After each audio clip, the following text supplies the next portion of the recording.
What's up, TTR fam? It's your boy Michi Black with my boy Main Event RJ. And you know when we're together, you know we're here to talk about the sick shit with the sickos.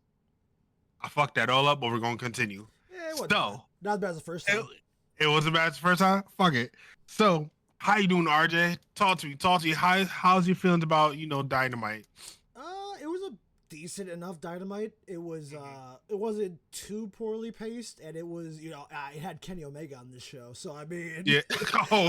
We got the bout machine. The best bout machine's first match back in AEW. And, I want to talk about. I definitely want to talk about that because, boy, like I told you, the bout machine wasn't like he wasn't like my number one guy. I always talk shit about him, And after Tokyo Dome, I was like, all right, the bout machine almost got me. And boy, was I impressed. I can't even lie to you. I was impressed. Boy, my guy almost died like 6-7 months ago. Yep. Bro said, you know what? Let me pop my feet up and relax really quick. And then I'll come back and give you an instant banger. Yes. And you know, I don't be saying bangers like that, but that was an instant banger. I just have to admit that.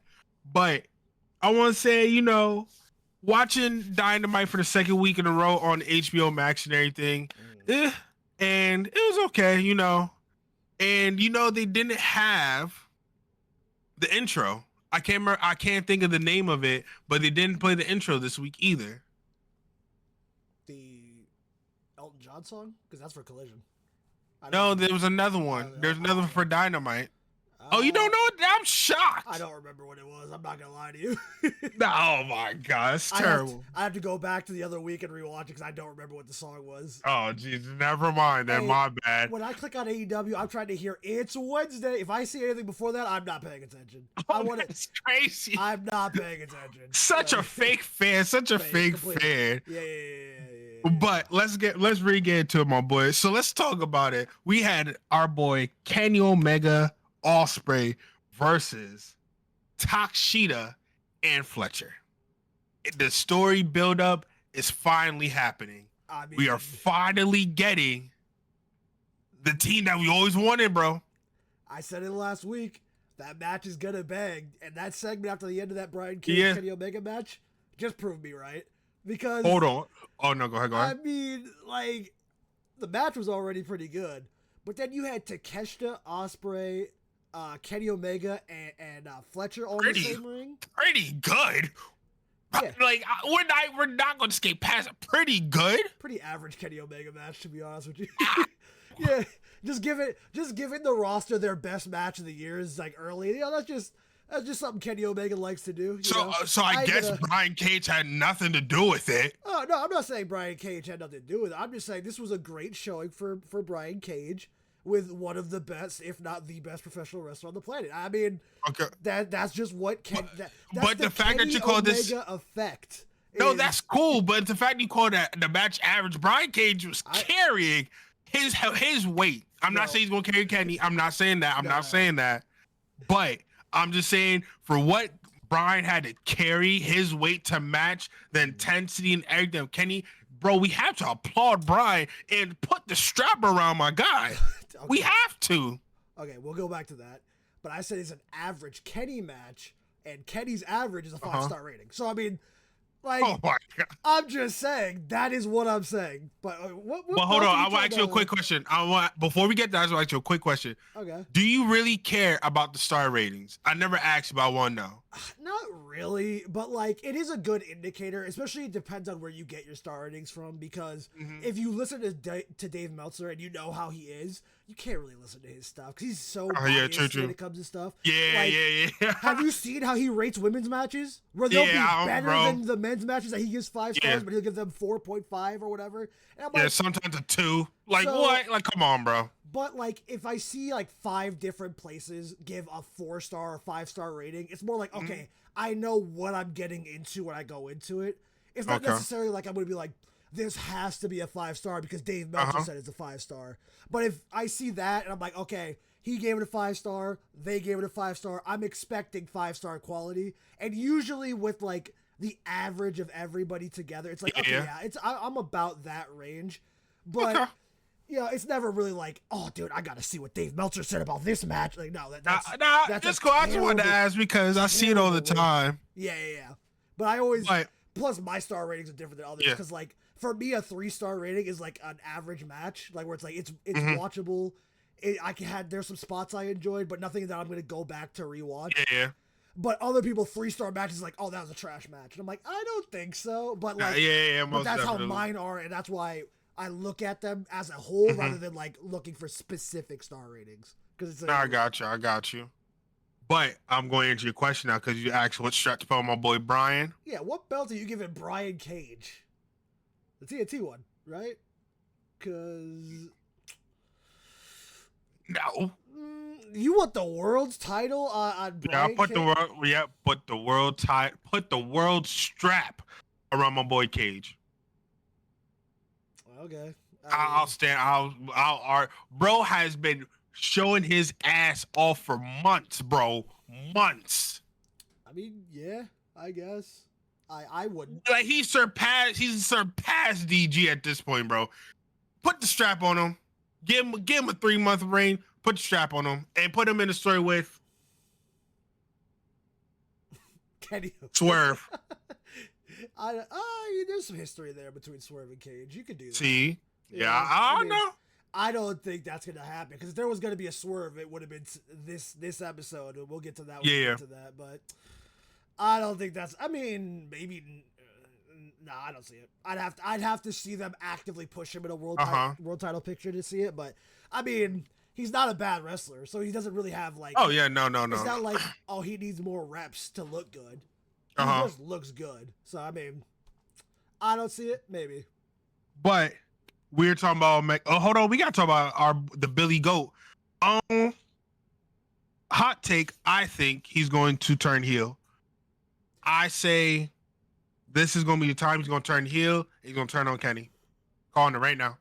Okay, those two do not like each other, but there is no reason to turn Ospreay heel here. Ospreay is the biggest babyface they have. There is no reason to switch him over to heel right now, especially since he's beefing with the big heel of the Don Callis family, which is Kyle Fletcher. I don't think that would be an absurd move out of that. I'm telling you, bro. Kicking Kenny in the head to set up a match between them, yeah. But I don't think it would be a full heel. I think it would just be like, I don't like Kenny, I don't like what he's been saying thing, but not a full heel turn. That doesn't sit right with me. What? I'm telling you, just looking at the landscape and everything, I just feel like he's getting heel tendencies. To me, he's been locked in a lot. That's fair, but he still gets the biggest reactions out of a babyface. I don't think it would. I think it would just be a heel turn for the sake of a heel turn. Yeah. So I'm not gonna agree with you on that. I think you keep Will babyface. Honestly, I don't know why he's not going after Mox because that's a. If you're gonna pivot like we've been saying, that's a great pivot. Like I don't understand, bro. Like all the suggestions we've had so far have been great. There's Will Ospreay or Kenny Omega are the two where I'm like, yeah, no, that pivot is not a spur of the moment pivot. That's we know who we're building our company around pivot. Yeah, like that's a smart pivot because Ospreay still, you hear the crowds and stuff when he comes out. He is still their babyface. He just really isn't on TV for some reason, which I don't get it. I don't get it. The biggest name in the company is never on TV. It seems like, bro. Yeah, I think they were selling the World's End stuff of him fighting 2 matches. And to be fair, he could also just maybe he does have some like pains and stuff. Maybe he's trying to make sure he's not going out there hurt. But that's true. No, you got a point because bro was definitely wrestling his ass off that night. Yeah. Bro had two beggars. Bro put on 2 5-star classics almost back to back. Like if he wants to take a little bit of a break, that's fine. But also put the world title over there, or put it over to Swerve, or put it over here. Yeah, we say this every week though. But now we're talking enough about the good guys in this.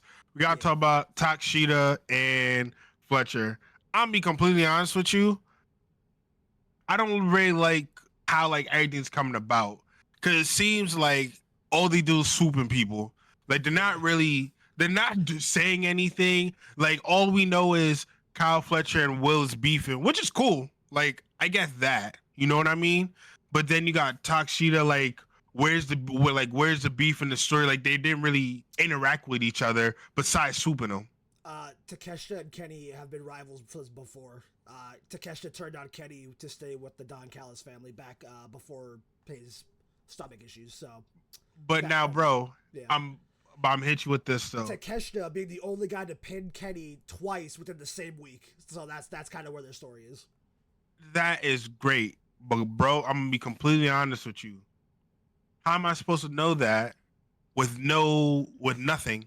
You didn't read a book? No.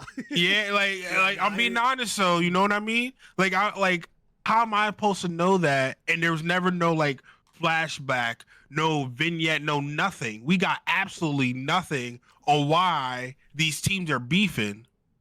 Like, how are people supposed to see that, oh, Takeshita and Kenny are beefing because he was the only person that pinned Kenny twice in a week? You know what I mean? They're kind of harping on hoping that you understand that Kenny and Don Callis were friends before and now aren't, I think, because that is a major Kenny story because he didn't really get to finish it. Also, he was wrapped with Chris Jericho, so not a lot of people were watching. So I do feel like they should put up a kind of a video package, like having Kenny narrated a little bit, like about how he felt about the betrayal of Don Callis and all of that. Bro, and then talking easily about Takeshita, but they might be saving that only because, to be fair, speaking of people not being on TV that should be, where the fuck has Takeshita been? Because I was gonna get to that too. He should be on TV weekly, but he isn't. I mean, I guess he does defend the belt in other locations. And but you can't do that though. That's not fair to us. Like, how am I supposed to be here and be a Takeshita fan and I've never seen my bro on TV? Never. That's how. But he's defending the title in Japan or wherever else. No disrespect, but we have no knowledge of him defending this damn belt. Bro, it's so hard because it's easy to just say go watch the other promotions and stuff, right? Because that is kind of fair. Brother is signed to 3 promotions, which that I don't think that gets talked about enough. Like, that is a crazy stat that 3 companies are like, no, we need this guy. I don't care if he signs a contract with New Japan. I don't care that he's already signed to AEW. Because they're just like, we want this guy on our TV and stuff. That's incredible. And I don't think, not only do I think it's not talked about enough, I don't think commentary puts that over enough. Because, to be honest, that's world champion level shit right there. That is like, put that main belt on him level shit, because he is a great wrestler, and he. We got put him in that picture then, because fully, I'm down for that. Like the strap that he got now, I feel like it's nothing. Like, no disrespect, but it's like nothing. Like, you're not defending in the dub. Like, why don't we give the strap to people that are actually in the dub weekly? I missed the Orange Cassidy run with that belt because that's what he did. He was the opening act for Dynamite, I think, every week for 400 plus days. That'd be perfect. That's perfectly fine, bro. I missed that shit. That shit is like that'd be perfectly fine. Like we could put like ladder matches on. We could put hardcore matches on. Like, but we're not utilizing it. We just give the strap to people, and no one defends the belt. Like, I don't understand. Like, not to get too much off topic because we're gonna talk about him. Mox has a strap. Bro has it in a briefcase. We don't know what it looks like. We don't know if he got a designer belt. We don't know if he got a trash ass belt. We don't know if he burned the belt. We don't know if he sold the belt. All we know is this nigga got a briefcase. With what in it, we do not know. Yeah. Why are we not showing off the belt? Unfortunately, I just don't get it. Yeah, unfortunately, this is one of those cases where, because like, and we'll talk about all these guys except I think DG later, Takeshita, Private Party, DG. None of them had anything set up in the background post winning the title, and it kind of shows because they really aren't doing much. Unfortunately, Mox did have a story post winning the title, but it's a story that's not over. So it's like, I understand that and I get that, but I miss Takeshita weekly. I miss DG. He was having fun in the Continental Classic, but it just seems like titles are just being held and not really presented as it just doesn't make sense. Like, no one, like, we're not having contender matches. We're just having these damn gauntlet matches after gauntlet matches, and people are just able to get number one contenders for the strap only for like the main titles, the women's title and the men's title. Well, to be fair, they did the tag team one, and that was a disaster. But like, yeah, and then, bro, it's the main and women, and the women just got this for the first time. So, and then on top of that, you know what other strap we're not talking about? The fucking the trios title, bro. Tell me, who has a trios strap? Tell me who has trios titles. My point exactly. My point. I forgot about the trios titles. Those actually. Oh, dude. Yeah, no. They gotta have the Death Riders right now. Because they're the ones that hold those bitches. Nah, my point exactly. Turn that shit off. Because that just made me mad. That's even if you want to get rid of the trios titles, fine. Because you know what? That would suck, but whatever, fine. But that's 4 belts that aren't on TV. Nah, they gotta cancel this shit. They gotta turn that off. It just makes exactly my point. It makes no sense why they have it. But I don't want to get too much over the bean pad. I just had to get that out. All right. So now to another team, another trios team, the Hurt Syndicate. We hurt people. Bro, I love MVP wrestled. I am shocked MVP wrestled. Hold on. Yes, and I would like to say, I want to be first to say on this pod, MVP did a hell of a job. He did a lot better than I thought he was, and I think he's a lot better than a lot of these old wrestlers trying to wrestle now. Chris Jericho. Yeah. I ain't saying names, but Chris Jericho. He's getting him off my screen. But yeah, no, dude, I was shocked because I kind of forgot that they were doing the trios match. I was like, oh yeah, that makes sense. I saw MVP as ring gear, and I'm like, you know what? I guess they are gonna have him wrestle. Right? Because I know he stopped wrestling initially because of a heart condition or something like that, or he was having heart issues, and that was the last I heard. But that's when he left WWE, like all those years ago. So I didn't even like think like, oh yeah, he's probably just cleared to wrestle. And if he's not like, because I don't know what the extent of his heart condition is. Yeah, like, he knows like what to do to make sure he doesn't, like go out there and just die. Like he's not an idiot, right? Yeah. So like he's clearly cleared to wrestle, but I didn't think about it. And I'm like, you're so good of a mouthpiece. I didn't even think about you wrestling. Get in the ring. Get over here. I mean, my god! Because they had a good match. I like it. He definitely did. Like I was really shocked. I'm like, all right, he can keep up with the pace. And then you see his age come in a little bit, and you could tell like he's not the same MVP that he used to be. However, he did bring out the ballin'. I like to say that he definitely brought that back. Yeah, but it was nice to see him wrestling. Yeah. Shocked that they won. Honestly, though. Me too. I was not expecting them to win. I'm shocked that they pinned the tag champions too. So I was about to get that too. Yeah. So those belts are definitely moving, like respectfully. But hold on. But what we can't do is disrespect Private Party unless this is like their story to like help them grow into characters, because they won the straps. I agree with you, and they really did nothing with them. Like, and it was kind of depressing because I was really happy for them, and y'all did nothing with it. Maybe I just need to lose it and then start all over, start from scratch, and go from there. But I really don't like that they're doing it right now, though. I understand why, but I just don't like they're doing it right now. I think it's just a pivot in the tag division because I don't think they had anything for Private Party, and they can't push Lashley into the world title picture right now. So I think they're just like, give him the tag, give him the tag straps. But I'm just like, yeah, bro, just give him the tag straps right now. Even though respectfully, Takeshita Lashley would slap, but I mean, I guess they don't want to repeat the issues that WWE did, where I think Lashley held the U.S. title, and then they had the tag titles, and that was the faction. Where it's like, Bobby shouldn't be holding the U.S. No, yeah, most definitely. He should have. But like, Roman. They didn't even. I don't think they did Roman Lashley, which is absurd. I don't get it. Crazy to me, but I mean. I'm trying to think now, like that could be a good pivot as well too. Like you really want to, you could pivot Lashley into the Death Rider story, and you have something because you have Shelton.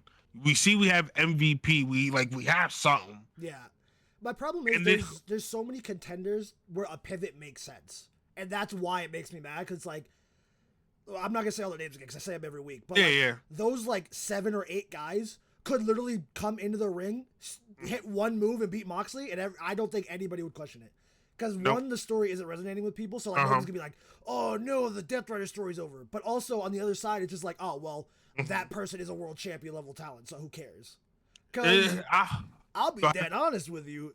The match he had that night, I wouldn't have. After watching that match, I would have bet money halfway through the match that pivot was happening, and it unfortunately didn't. But we're gonna get to that. Yeah, that's still get to that. That's still that one's still a hurt piece. I don't like that. But I want to ask, what do you think about Shelton? Do you think he should get like a little singles push? I think he could do it. I think he should take the TNT belts because he kind of hinted at it. But I think you put the TNT title on him. Like I said, I would prefer the world title on Lashley. And if MVP can run it, bro, put the international belt on him. Just like have him like cheat to win it, right? Because that's what like they're heels. That's what they do. And then have everybody go to war with the Hurt Syndicate just because low-key, they put on good matches enough that, like, the story could just be, we want to get the belts off them, and that'd be it, versus this shutting down TV, killing everybody thing. But, like, so, I mean, but, yeah, I feel like you put the belt on, the TNT belt on Shelton, because it's not even that I think he couldn't do, like, the international title or anything higher, but, like, I mean, he could. Dude, I'll be honest with you. The match quality he puts on, you can put the world title on him and look legitimate because he's just I think so too. That great of a wrestler. You can put any belt. You can give him like a little 2-month run with this strap. No one will bat an eye about it. Yeah, my only beef with that would be like if Bobby were to get involved, I wouldn't want them to break them up over it. Yeah, no. So that's the only tick on the don't put the world title on Shelton right now thing. Yeah. Honestly, this group is so good they could go on forever, dead ass. And I would. I think so too. They could go till they all retire, and I'd be like, yeah, that group is just that good. Because did you see the fits they came out in? Yeah, the bro, tees and the hat? so cold. I kind of need that, bro. I need the tee and the hat because that shit look good. I'm not gonna hold you this year. I'm gonna definitely set my game up and get more wrestling gear. I'm gonna start buying off the shop for the Fed and the dub. Like I need to set my game up. Yeah, I need. But I will say, what I am gonna buy? Prince Nana's coffee. Definitely gonna buy. Yeah. Bro, him and Ricochet, we gotta talk about that real quick. Ricochet is so hilarious, bro. Bro came out with the Dexter glasses. Yo, and man, he did not say nothing for like 2 minutes looking at y'all. Yeah. I'm like, he's looking at y'all menacingly. That's exactly what, and you know what? Ricochet's got me, bro. It's crazy that I hear Ricochet's music and don't go, ugh. I'm like, you know what? Yeah. This is great, because he comes You see the vision. I see that he isn't being an idiot, and I love that for him, bro. I love he keeps the scissors in his pocket. Yeah. The gold scissors. His face when he pointed at the screen. I love people screenshotting it before the picture came up, so it just looks like he's pointing at himself. It's so funny. And I'm like, you know what? This is good. But what also makes this good is Swerve Strickland, man. He's hold on. You can't skip past Prince Nana. I can't do it. No. All he did was he hit Rico with a chair. Come on, bro. Yeah, but like that wasn't the focal point. That was funny. I know, but it was funny. But I'm saying you can't skip past it. You gotta say Prince Nana came in, got his hands there, he hit Rico with the pow, and then him with the dance. He did hit him with a Fortnite emote post knock, dude. It was pretty crazy. He knocked him and then immediately emoted on him. I would, me personally, if I'm Ricochet, I would have stabbed him in the leg, but that's just me though. I wouldn't have done all that. But yeah, no, bro. Oh my god. The way Swerve Strickland comes out, he looks like a genuine villain, and I fucking love that for him. Yeah. Because whenever people talk about being like a vicious wrestler or being the most dangerous wrestler in professional wrestling, there's always like this small disconnect, I guess, once you get to a certain age where it's like they know they're not going to actually try to hurt each other, right? Even when they're like, they bleed or hit each other with weapons, they know that they're not trying to break anything or hurt anybody. Swerve low-key doesn't look like he's trying to stop himself from hurting anybody, and he just has that look to him. He has the chain on him. His dreads float like he has them flowing down. I'm just like, bro, you look like you are trying to hurt somebody. That's what I love about Swerve. All right. He swung the chain at him and Ricochet ran. I'm just like, damn, bro, you really did try to hit him. Because if Ricochet was a frame slower, he was getting hit by that chain. Nah, he would probably burst into tears because I know I would have. I had to call quick. I had to call a quick timeout so I could cry because that shit was gonna hurt. Because you heard how it hit the mat. He knew Ricochet was gonna move because he used his whole strength on that bitch. I love it. And I can't wait. I know. I hate that it's gonna be like a couple weeks away, but I love the build up though. I would ask, is that a match or a face to face? Because the graphic didn't show like a versus thing or anything, so I didn't know if it was an actual match or if it was just a face to face. I swore it was a match. Like I hope it's a match because they kind of got to do a match soon, and that's in 2 weeks. Like y'all kind of gotta do something. Well, yeah, we definitely gotta do something. Like I cannot wait, but I hope this match maybe gets his offer back from the Hurt Syndicate because he's too goofy in the beginning and they didn't like that. But now he's more serious and everything. He got the suit on.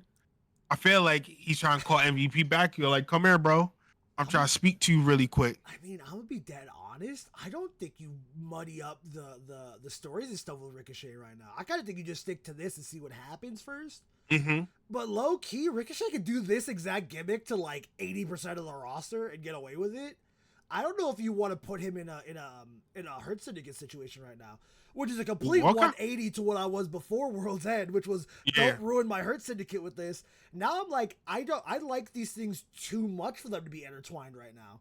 And to be fair, post Swerve feud could feel different, but I mean, I kind of feel like you keep them separate. I mean, it would be kind of nice if like MVP slipped him his card and that was kind of like his motivation to keep fighting Swerve post this next match. So that could be kind of interesting, but I wouldn't fully implement him until we see a little more out of this character. I respect it. But I'm glad that you've seen the Rico way now. I'm glad you see it. You've seen the vision, my boy. He's finally started doing something worth seeing. So yes, now I'm on the Rico train. Now I'm on the caboose, but I'm on it. This motherfucker with the caboose. I was late. Sorry, bro. He finally started getting interested. I was like, damn, I gotta take the last seat. No, so now we gotta move on to some that I'm probably gonna get a lot of slack for, but it's a Woman Casino's Gauntlet, and I'm just gonna start it off real quick because I've been wanting to talk about this because me and you talked, off air, but there's no reason why Toni should have won this. Absolutely no reason why Toni should have won this. Nothing anyone can say to me right now and be like, you know what? Because she's a rookie, she just got the rookie luck and won. I don't give a damn. We have so many other people that need the woman strap. So many other people need opportunities. Willow, why the hell has she not been in the picture, bro? I've yet to see her in the picture in the last 6 months. Why? I don't know. Mercedes Moné, why is she not in the picture? I don't know. Chris Statlander, hold on. I'm sorry. She's got 4 belts. She's all right. She's doing just fine. She has 4 full title belts. She is okay. She's rocking that belt on early morning TV. She'll be fine. She'll be just fine. I mean, I get what you're saying. I also feel like you should put the world title on her because that is your main women's title. And she's definitely their biggest women's star. But, like, also, she'll be fine. She'll be all right. She'd be walking around with 4 whole belts. I'm like, God damn. This one can get annoying to carry around. I can imagine 4 of them. And traveling with 4 of them? Oh, my. She's got to have a suitcase for just them. I refuse to believe she wasn't, like, in her suitcase. RJ, you are hilarious for that because that took me out. But you also have Thunder Rosa. She could get the strap. You got Virtuosa. You could put her in a title picture. Like, we have so many people that you could put in the title picture, and we keep running with the same 2. For what? I do not know. Mariah May had the strap since what? Last summer. 6 months now. Oh my God, it's been so long. Damn. Last summer, bro. She had the strap and hasn't done absolutely nothing with it. Who have you fought for the strap, bro? We waited for Toni to come back from Japan, bro. Yeah. Crazy. For what? Allow me to give you a little context. Toni's Australian, and that's where the pay-per-view is going to be. Australia. Can I be completely honest? That is. Can I be completely honest? Go on. Sickos, don't be mad at me. I don't give a fuck. Hey, I man. don't give a fuck. Same. I don't care. I don't give a They fuck. should have ended this story, but I mean, This story, okay. But no, seriously, I honestly don't give a fuck that she's Australian. I don't care. There's no reason for her to be in this title picture. No reason at all. I honestly really hate the whole rookie thing because I understand that she lost and now she's not gonna be timeless. Yeah. I get that. I honestly get that. Character development. We on to the next chapter. Yeah. I'm cool with that. I just really hate the gimmick, the rookie, because it's so dumb. It's so dumb. I love this gimmick, actually. I think it's a lot of fun. At least on social media and stuff, it's been kind of fun. Bro, I don't think it needs not even on social media. Not even on social media, that Jones funny. What? Where she's reintroducing herself to people she's known for years? That's funny to me. I like that. I don't think it needs the world title stuff still, because I'll be dead honest with you. I don't even know who wins that match. I'll be like, usually it's kind of easy, where it's like, oh, Tony's Australian and she's in Australia. Bro, I promise you, I'm gonna crash out if Tony wins again. That's what I'm scared of. But then, like, what does it do if Mariah May keeps the title? Like, but the story's done. The story has to be done, bro. You cannot tell me nothing different. Oh yeah, well I mean it should be done regard. Oh yeah, I guess it could continue it if fucking Tony went. Yeah, exactly. It has. The story has to be done. I love Mariah, but I feel like she could really wrestle her ass off. But right now she's in a bullshit ass story with Toni Storm. Toni, I love you. I love you when you're timeless, but this rookie shit gotta go. I may be the only one to stand on this, but the rookie shit gotta go. I need, like, please fight. Go after Mercedes. That could be a match. Oh, that could be a story. Better story. Her going from the bottom back up. That's a story. Yes. That is weird to do it this way. Yeah. Bro, I thought the only one, like, I'm telling you, this is one thing. If we're going to do the rookie, I got the ROH. I'm like, okay, that's cool. Yeah. I get the gauntlet. The pre-show. Yes, I get the pre-show. Her losing the gauntlet and going after Mercedes makes way more sense. They just want the Australian pop, bro. Bro. Thank you. And then, and then if you really wanted to flip it, have her win the TBS strap for Mercedes Australia. Oh, and then have Mariah lose to Willow, and then have whoa. Oh yeah, because come on, yeah, son. And then Willow won the gauntlet. And then have Mariah go after Toni to try and take another title off her out of spite, even though Toni doesn't understand why, because she's supposed to be the rookie coming back. I think that's way more fun, and I'm actually kind of upset now. That kind of ruined the gauntlet for me, and you made me mad. Like, bro, that makes a lot more sense than what the fuck we got, though. And this is the most I ever cussed on this side of the pod, and I usually try not to, but this shit really pisses me off that we're doing this story again. Yeah. Because I promise you, I'm going to crash out if Toni wins the strap from Mariah. Because there's no way in hell that she needs to. None at all. Hey, man. The goosebumps when she hits for the first time, bro, that place is gonna erupt, brother. Dude, that actually kind of disappoints me because I like the Casino Gauntlet until the winner. And now that actually makes it way worse. Hold on. But we're not going to talk about all bad. We got to talk about the other good spots. Willow was showing her ass off, per usual. Because Willow's that good. I'm tired of Willow coming out every week and then being the biggest topic of conversation. She still doesn't have the title on her. That's making me mad. I don't get it. Chris Statlander showing her ass off, per usual. Megan Bain, I wasn't familiar with her game, but she's definitely tough. I've heard of her. I didn't I recognized the name when it came up, and I was really interested to see, especially when she came out looking like a fucking goddess and shit. Yeah. I was like, ooh, that could be an easy win out of there. And then you take that to Australia, and then she doesn't have to win the title immediately unless you want to pivot there. Yeah. Because she did just get back. Apparently, I guess she's been with the company before, so she just got back. She doesn't have to win the title immediately, but. Mm-hmm. Damn, man, there were so many better winners to that women's gauntlet match. I'm trying to think. I'm kind of mad. Who else we had in the Casino Gauntlet? Damn, that's a good question. Because it was so short, I honestly kind of entrances.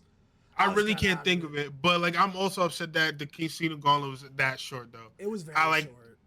For what it could have been, they gave us it felt like only 5 minutes. That's what really felt like. The most recent men's one kind of felt that kind of short, too, though. Because I was... When Hobbs won, I was shocked that he won, but I was also shocked it kind of felt fast. It felt like I blinked at Hobbs won, which, fair. But, it did feel kind of short. Maybe they're trying to shorten them. Maybe they don't want them to take up so much time. But it shouldn't be like that, though. For that match to be one of your biggest matches, because if you win, you get a title shot at whatever pay-per-view, that should be as long. That should be like a 20-minute banger right there. Yeah, I'll be dead ass.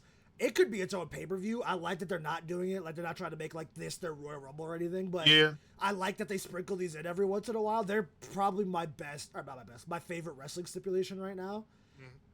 And low-key, they can kind of get a little wonky, though. But, I mean, they're playing with the formula and stuff. So, I would also agree with you that they should probably just make them 20 minutes minimum. And then depending on who you're going to have win and who you got, like, surprises or whatever, extend that accordingly, just so that way you can get the time. The only thing with the Casino Gauntlet, though, because it's only for the men's side, because, this is the women's first time, I was going to say that you can't do the Casino Gauntlet and still have someone have a contract that they can still get the world strap anytime they want. It just makes no sense.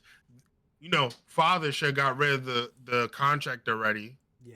I'm just saying there's like 5 million chances he could have got it, but that's another topic for another day. Also, actually, no. We're not even going to talk about I'm just saying, they have so many opportunities to pivot in a non-stupid way. Just have Christian hit him with the thing. That's making me mad. Bro, don't get me started. This episode is angering me, and I don't like it. This pod is supposed to be my safe space for wrestling, and it hasn't been the past 2 episodes. This, I'm telling you, I don't know, the mind-boggling shit you think that they should do, they're not doing. I don't know why, but back to the women's side. I just think there was more. There was more? Oh, shit. No, I just wanted to end on this note. Please, TK, please give Willow or Chris a proper chance to get the world strap. And I'm going to throw in an honorable mention, Thunder Rosa or Virtuosa. They all they do is beef with each other, and they get no love at all. They get no opportunities, no number 1 contenders. I haven't seen them hold a strap in eons. I mean, Thunder Rosa just had an opportunity, but I mean, I agree, because her whole thing was about, we had big boy powerhouse Hobbs taking on John Moxley for the AEW World Championship in Cincinnati, Ohio, unfortunately. So it was kind of obvious he wasn't going to win this match. But, I mean... Bros from Ohio says, unfortunately. Well, I more meant that he was in his hometown. He wasn't going to lose the world title there. They weren't going to pivot in his hometown, which is unfortunate. Well, I mean, I guess they could have. But unfortunately, once I realized they were in Cincinnati, I was like, yeah, no, he's not losing that title. But I still would have had him lost. I don't give a damn about his family. Facts, dude. They did everything in their power to make me think the opposite, though. He did very well. Hobbs and Mox put on a phenomenal match. A lot of blood from, I think it was Mox's ear. Pulled a Mox on Mike Tyson and bit his ear off. Yeah, and that was a very bloody affair. It looked like he was not, it looked like it didn't stop. Like he kept bleeding. Yeah. Hobbs got hit by everything and still lost, man. It was a great match. Like, it definitely gave you that, like, hope and stuff. Yeah. But I don't know if it earned that, because I don't know if it was hope because, like, oh, Hobbs is doing really well, which he was, or if it's, this Death Rider story might be over, let's go. So, I mean, yeah, good match, great match, very bloody. If you're not into blood, you will hate this match. It gets very bloody very fast, but... Yeah, it definitely got bloody really fast. We're not doing the pivot. Unfortunately. And we have a 12-man tag coming up on Collision. I'm actually glad we're not doing Collision this week, because that's... Yeah. I honestly don't even know if I'm going to watch it. I'm clearly going to watch it, but I will not be fully paying attention, because that is a crazy decision out of TK for this story. Yeah. I'm gonna let you go before I go off on another tangent. Yeah, I got a lot to say. I mean, that's really it. I wish we had did the pivot. We talked about it. They clearly didn't. I think the 12-man tag should have been a clear indicator, because why would they take the belt off of Moxley when they're still building and a Cope Mox fight? I don't even know how we get there still, because if anything, Cope should have won the Casino Gauntlet Battle Royal, because now technically Cope has no opportunities to win it. He can't get the contract from Christian, because they're not going to do that. Christian's not an idiot. I guess if he just makes a stink, maybe Moxley will challenge him directly. I don't get it, but yeah, Chris Jericho's on my TV this Saturday. You sounded so exasperated at that last bit. Like, yeah, Jericho's is on my TV. That's just how this story has me feeling, though, because there's no movement going on. Yeah. I can't even be like the black sheep of the AEW fan and be like, oh, well, I find it enjoyable, because usually I don't care. If I find it enjoyable, I find it enjoyable. Like it's the same thing with the MJF Adam Cole stuff when it first started, that now everybody hates, even though it was really good and everybody loved it back when it first happened. Now everybody goes back and like, oh, that was actually in hindsight really dumb. I'm like, okay, yeah, sure, whatever. But now I'm not even in hindsight. I'm just like, man, this is just really dumb. I don't want to see it anymore. Listen, I think we definitely missed the mark on not having Hobbs get the strap from Mox. I don't know why we didn't pull it out.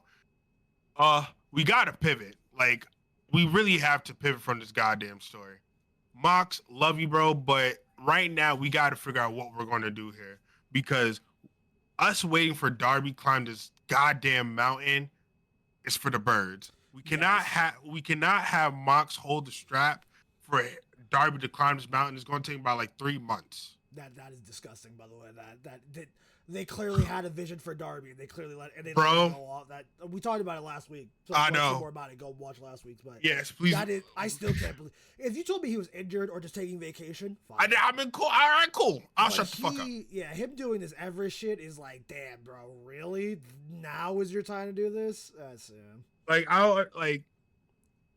love Darby. I was about to go on the tangent on Darby. I'm not even gonna do it to myself. I said we don't do it until he comes back, and then we can yell at him. I will say, we should pick someone else, Hobbs, obviously, to win the strap, because then we could kind of got a restart in the story, start something new. Hobbs hold the world strap. Mox is like, oh no, what the fuck? What am I supposed to do? And they're kind of scrambling now because they were on the top for so long. Hobbs comes and rattled their cage, take the strap, and now they're in a frenzy to figure out how we're going to get ourselves back to get the strap back. That's literally a story that will take you at least a good month and a half to make it happen. Because honestly, that's kind of what they did with Samoa Joe at World's End in 2023, where it's like Cole couldn't fight MJF for the belt, so he put it on somebody that he knew couldn't be beat, so he could heal or recover. It just took him a lot longer than anybody expected. So eventually the story died out. But I thought that was a great idea for idea with the story. And then Joe just was like, "Yeah, I'm just gonna beat everybody up," and that's what he did until he lost his swerve. It's that easy.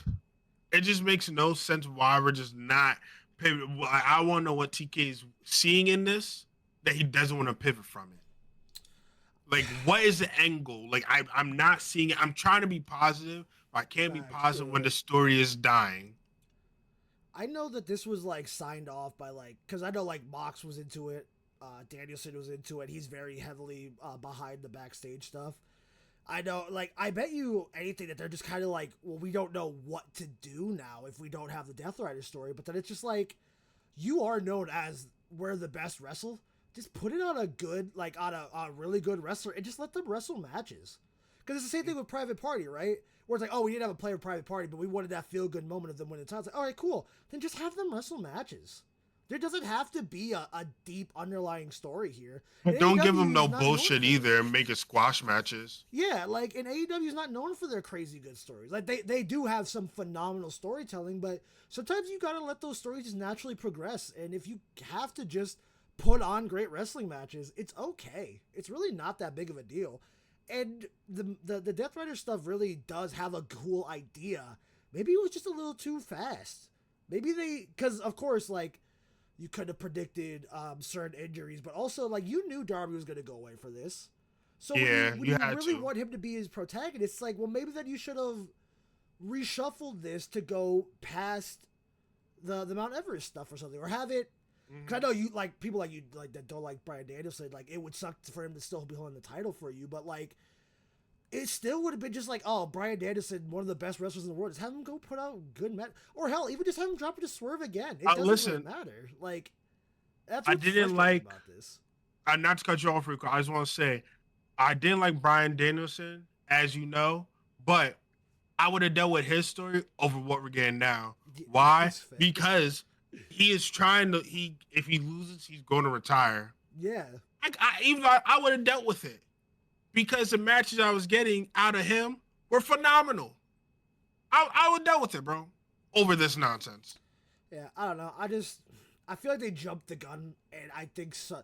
I think there's a missing piece on here that doesn't make sense to me, and I think they went too. They did it too fast, which is weird because it started a while. It started months ago, right? I know we just ended 2025, but they've been doing this story. But it seems like they had. It seems like they have the first like 6 weeks, and then the last 6 weeks booked. And in between, they're just like, something will happen. We'll figure it out, but it's not getting figured out because it's just not interesting. They just show up to work on Tuesday. All right, boys, let's pick out some scenarios and see what we get. We had the old people in the back that he could beat, that Moss can beat up real quick. It's like, oh yeah, I know, right? The Rock and Rollers are here. It's like, yeah, okay, I guess. Yeah, fuck it, yeah. They got a funnel in some food color. Fucking put it in the water. We're gonna pretend to pour it in his mouth. We're gonna make something happen. Yeah, you know.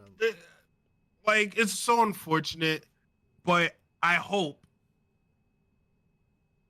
the match that happened for Hobbs does more good than harm, because this should build his stock.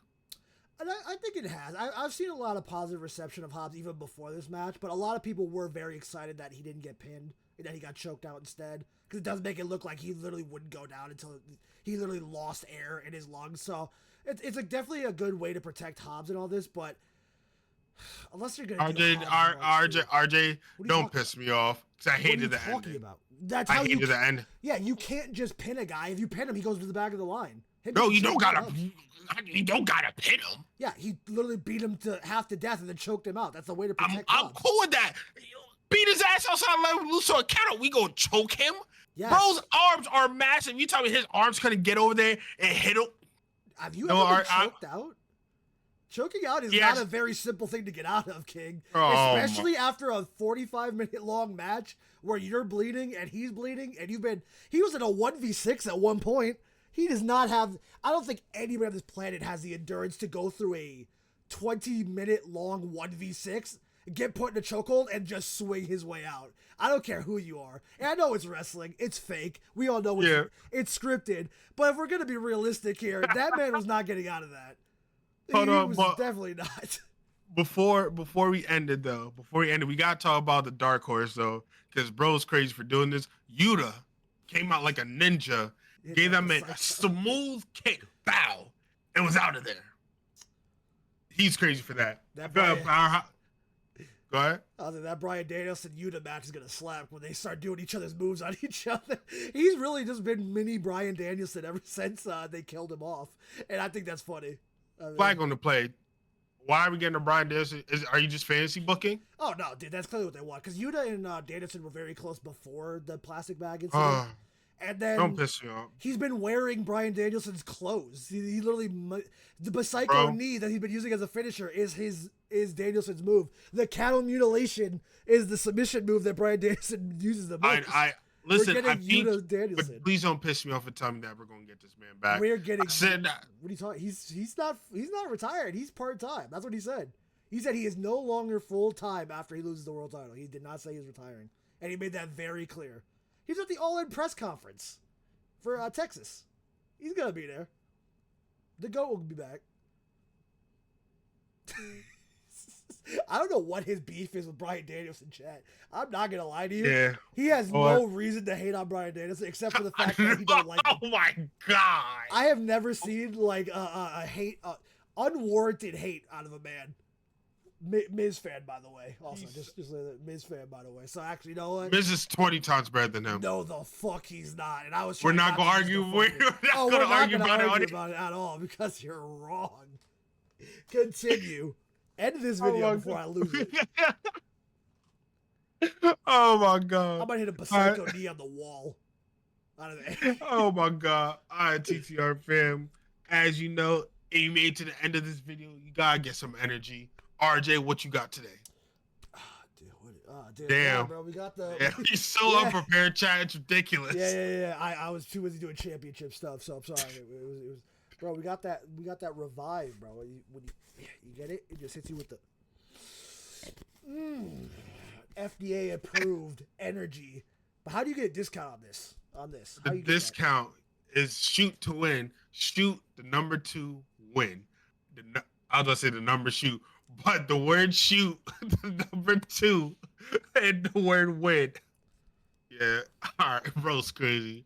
But TTR fam, please let us know what you think about Dynamite though. On a serious note, let us know what you think about Dynamite. You might see a collision video from us because it all just depends how collision go. Because it's 12 man, it ain't looking appetizing. I'm gonna keep it a bean with y'all.